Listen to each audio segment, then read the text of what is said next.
I would just say it was a really competitive day. Like our guys, you always know they're going to show up on day 3, like the first day with pads. You know, a lot of times, like the defense is more physical. I thought it was really good back and forth, though. That was probably the biggest thing I took away from it was like there was good back and forth, really on both sides. The energy was really good, and you know, overall, I just thought as a team, I thought it was a good day. What's caught your eye about your offense through 3 days so far? There's been a few guys that are just kind of like you can tell that they have improved from the spring. You know, so there's a few guys. You know, Nate Acevedo is a guy that stands out to me as like a guy that is really showing flashes of improvement from the spring. And then I would say overall, the number one thing that stands out about us right now offensively is just the overall ownership of conceptually what we do on offense. And we've really committed to saying this is where we hang our hat on some things, and you can tell the ownership overall with the whole offense. How does that change without Coach Tedford, and how much more even you have with the offense now? To Coach's credit, you know, and I say this all the time, he's the best leader I've ever been around. So to his credit, he actually really empowered us as offensive coaches a lot. And so ultimately, while, you know, he was the overarching, you know, vision for things, he really let us coach, and he really let us take it in the direction that we felt was best, and then he helped us make sure that everything was sound.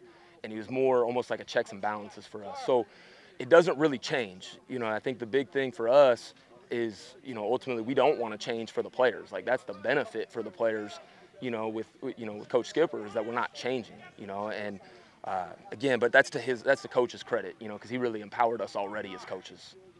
If you had to describe the identity of the offense, or at least what you're looking for, what are some words that come to mind?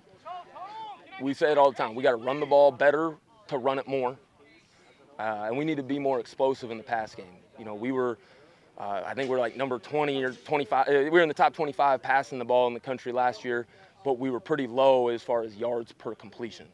And so we need to be more explosive.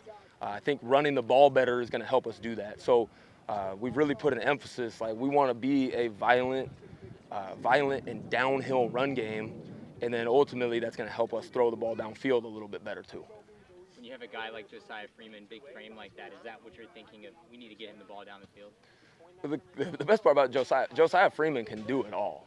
You know, there's a lot of guys that are built like him that they can't run like he does and stop like he does, and he can do it all. Like, I mean, he can do some stuff that smaller guys want to do, you know. So he's a guy that, yes, absolutely getting him the ball downfield, but his ability to do it all kind of creates the opportunity for him.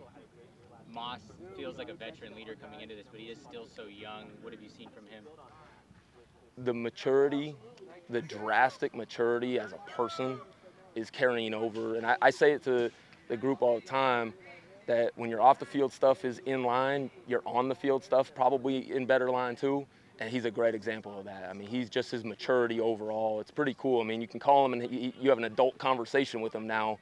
You know, I mean, so he's just, you've seen a lot of growth from him off the field that's translated on the field. Mikey's really the only one in the quarterback room with experience. How do you get the other ones ready in case they need to step into a game?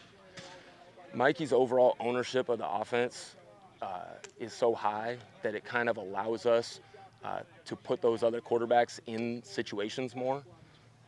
You know, not that Mikey doesn't need to practice those situations, but we're able to divvy those up and put some guys in some more pressure-like situations as a result of that. He's played a ton of football between UCF and last year. He's played a ton of football. So ultimately, it's our job to kind of give those guys other opportunities. You know, and we feel pretty good. Like, you know, Josh Wood has been really encouraging. Jaden Mandel's a good player. So, you know, it's been cool to see those guys, but we have to put them in those situations. But I think Mikey's experience allows us to do that. What have you seen from Raylan and Chaden now that you got them and the other newcomers as well? Yeah. Well, Raylan and Chaden, you can just tell that they've played a lot of football. And just their overall approach to the game, consistency. They pick things up. They have like a it factor as far as they just kind of get it about what we're trying to do on offense, and they've really done a nice job kind of assimilating into you know, the core of the offense. And I think they've done a great job with that. And then Lyndon Ravar's done a great job too. You know, he's a guy that I'm excited about as well as a newcomer.